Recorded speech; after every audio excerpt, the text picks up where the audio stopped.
नमस्कार दर्शक बंधु न्यू न्यूज ओडिशार स्वतंत्र अध्याय को आपण मानक स्वागत करुछि मु ज्योतिर्मयी।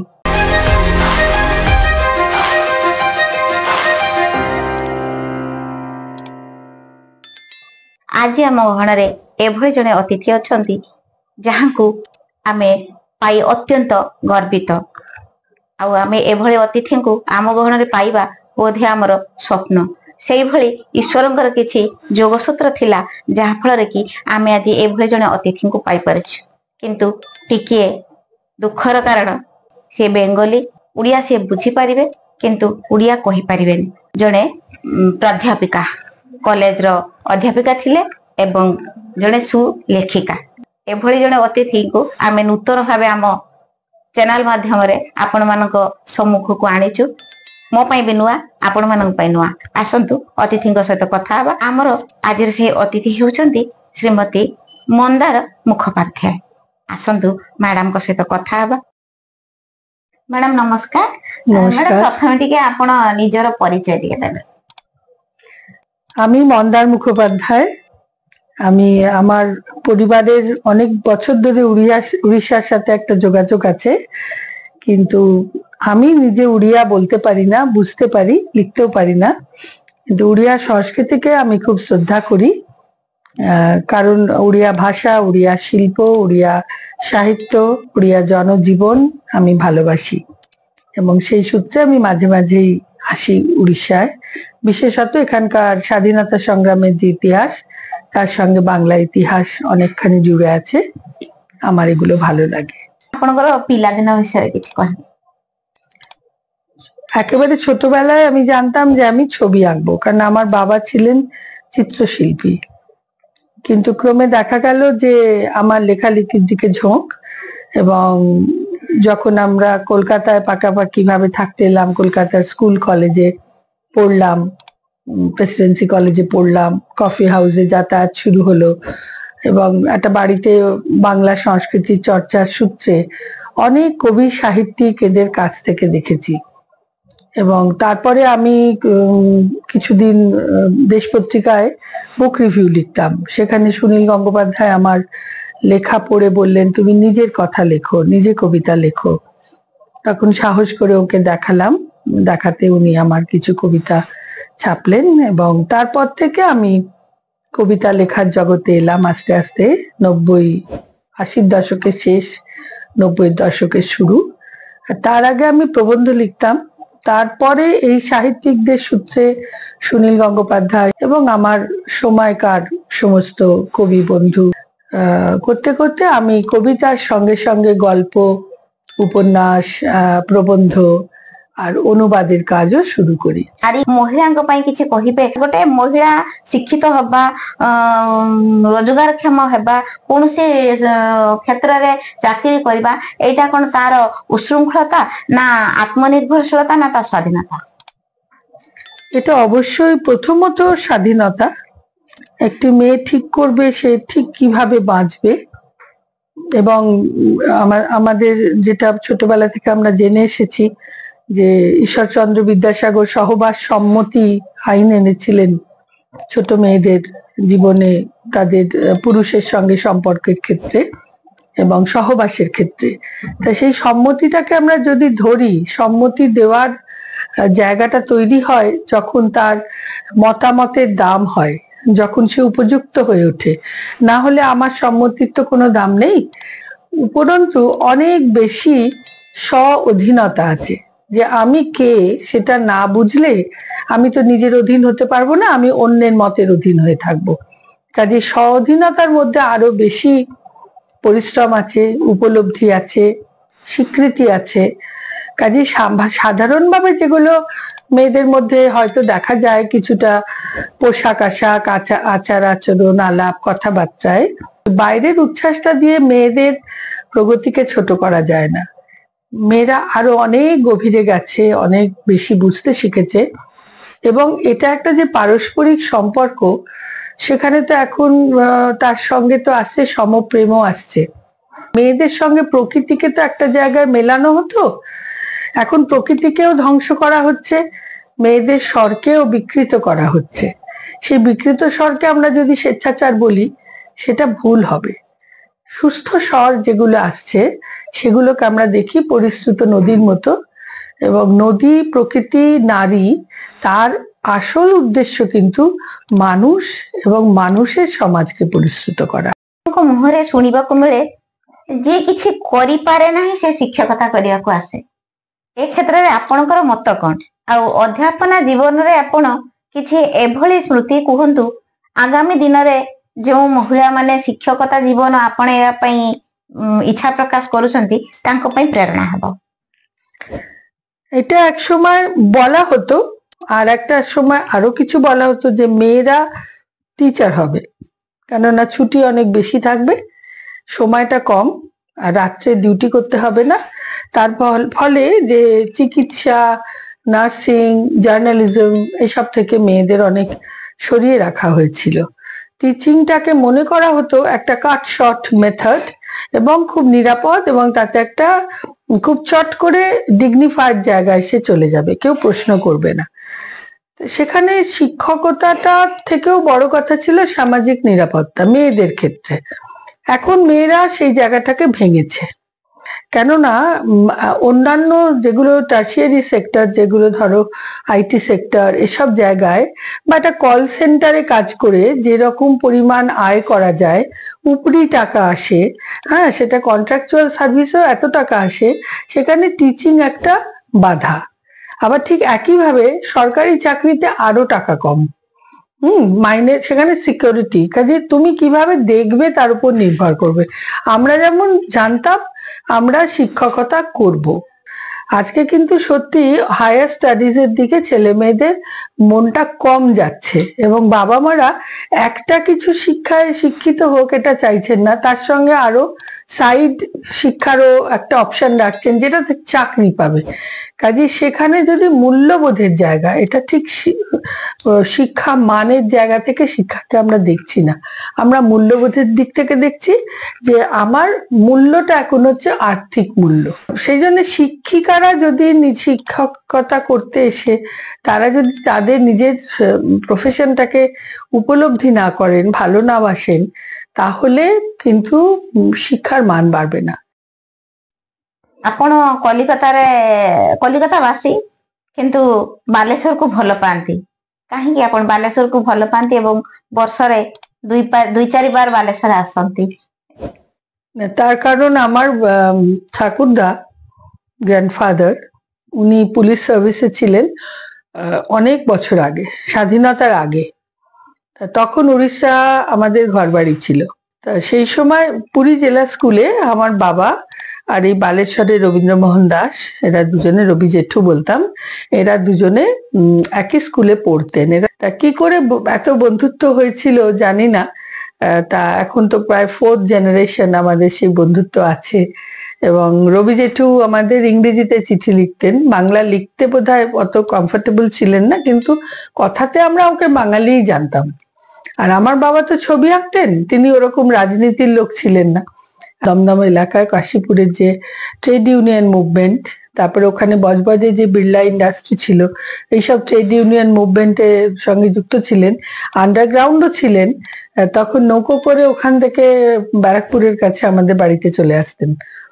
কাজে আমরা একটা স্বাধীনতার সংগ্রাম, একদিকে আমাদের বাড়ি পুলিশ কিন্তু তারা স্বদেশী, আবার রবি জেঠুরা ডাইরেক্টলি স্বদেশী, তার সঙ্গে প্রকৃতি, তারপরে চাঁদিপুরে যে ওদের একটা জঙ্গল ঘেরিতে একটা দ্বীপ আছে, সেটা আমার ভীষণ ভালো লাগে। এত মানুষজন তাকে ভালোবাসে, একসময় ওকে বালেশ্বরের গান্ধী বলা হতো।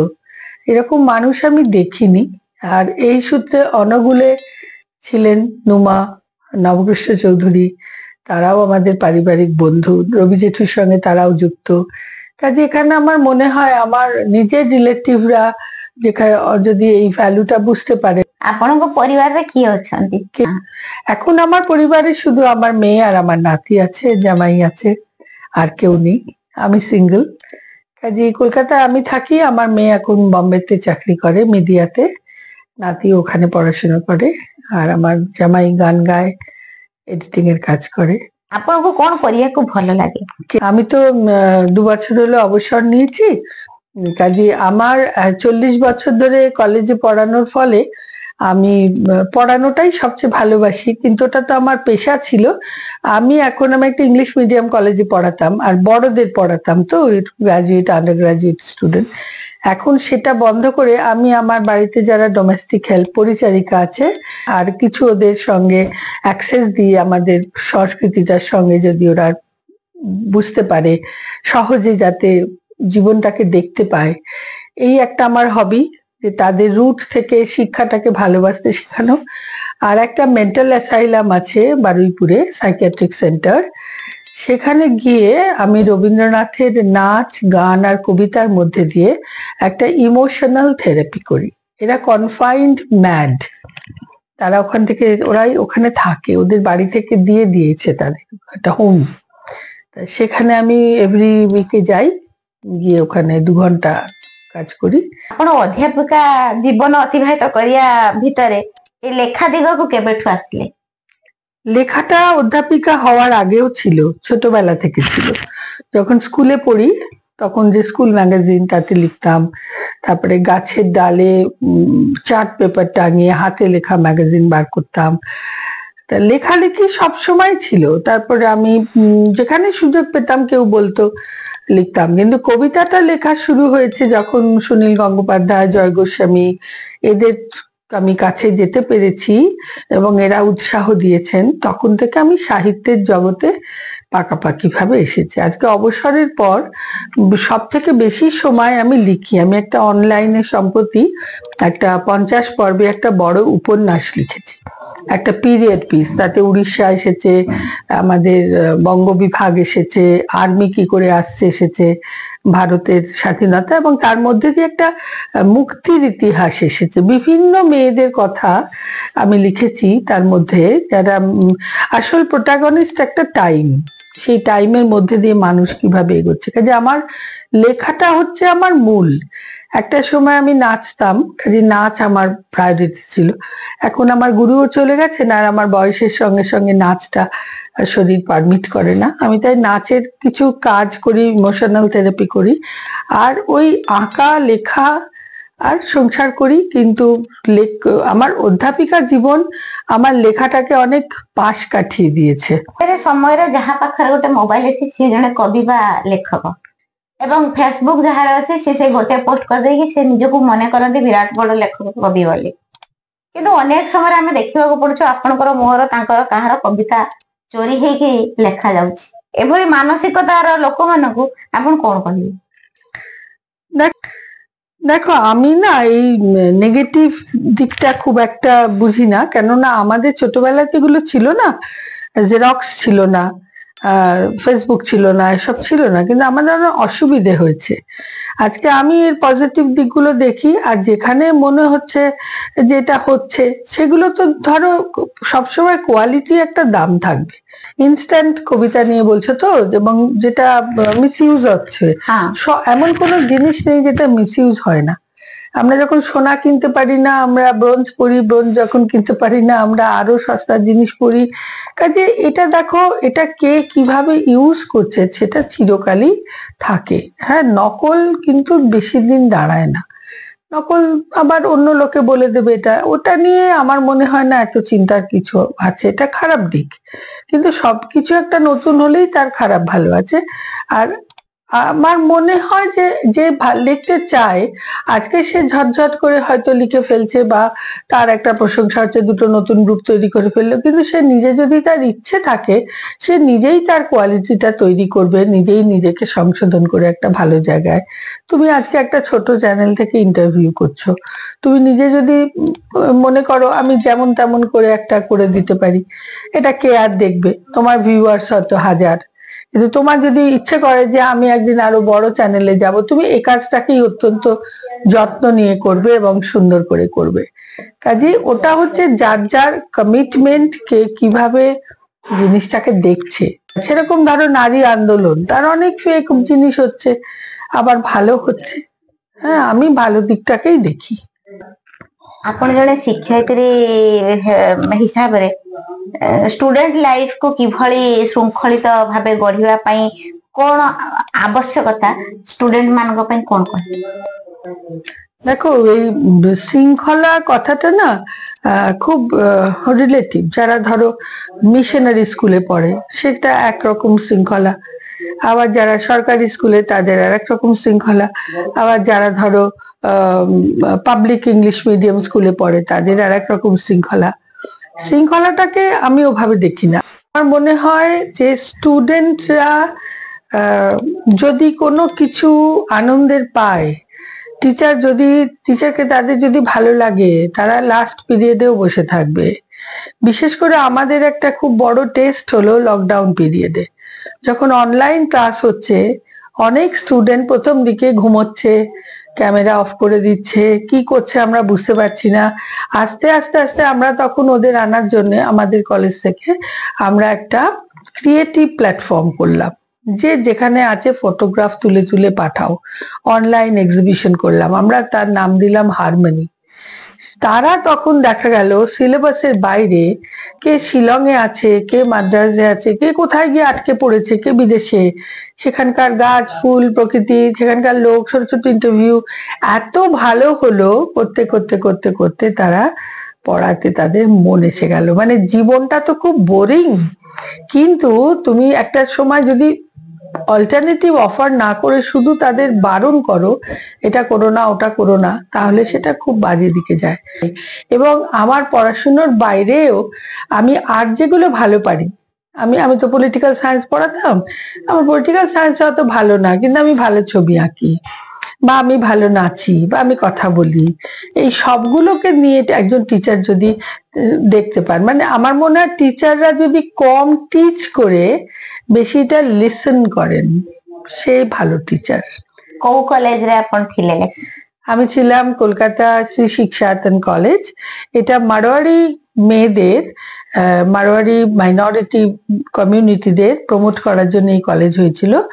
এটা একটা পরে ইউজিসি কলেজ হয়ে যায়। মেনলি এটা মারোয়ারি মেয়েদের ভয়ঙ্কর চাপ ছিল, তাদের শিক্ষা জগতে আসতে দেওয়া হচ্ছিল না, দাহেজ প্রবলেম, ব্যবসা, বিয়ে, হ্যাঁ তারাও তো রাজস্থান এসব জায়গা থেকে কলকাতা এসেছিল মেয়েদের জন্য যে এগিয়ে আসা। তার মধ্যে দিয়ে দেখা গেল আস্তে আস্তে একটা খুব ভালো ইংলিশ মিডিয়াম কলেজের স্কুল তৈরি হলো। এটা যদি ইংলিশ মিডিয়াম কলেজ না হতো, এত মাল্টিলিঙ্গুয়াল মাল্টি স্টেট লেভেলের মানুষকে পেতাম না। ମ୍ୟାଡାମ ଶେଷରେ ଆପଣ ଏତିକି କହିବେ, ଆପଣ ଜଣେ ମହିଳା ପୁଣି ଗାର୍ଲସ କଲେଜର ଅଧ୍ୟାପିକା ବୋଲି କହୁଛନ୍ତି, ଆଉ ପରିବାରରେ ବି ଆପଣ ଗୋଟେ କନ୍ୟା ସନ୍ତାନର ମା, ତେଣୁ ଏ କ୍ଷେତ୍ରରେ ଆପଣ ମହିଳା ମାନଙ୍କୁ କଣ ବାର୍ତ୍ତା ଦେବେ, ଯେ ଯୋଉ ମହିଳା ମାନେ ଆଗକୁ ବଢିବେ, କଣ ପ୍ରେରଣା ନେଇକି ବଢିବେ?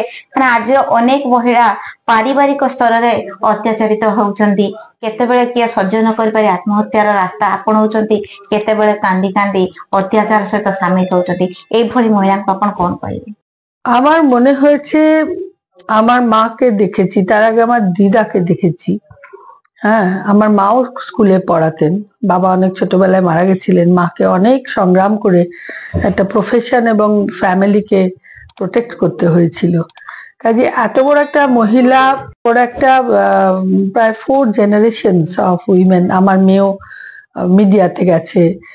আমার মনে হয়েছে সমাজ মেয়েদের উপর না একটা গিল্ট চাপিয়ে দেয়, যে তুমি দোষী, বাচ্চা অসুখ করলো, স্বামীকে তো কাজ করতেই হবে, বউ চাকরি ছেড়ে দিল, বা কিছু হলো, তুমি কত দেরি করে বাড়ি ফিরছো।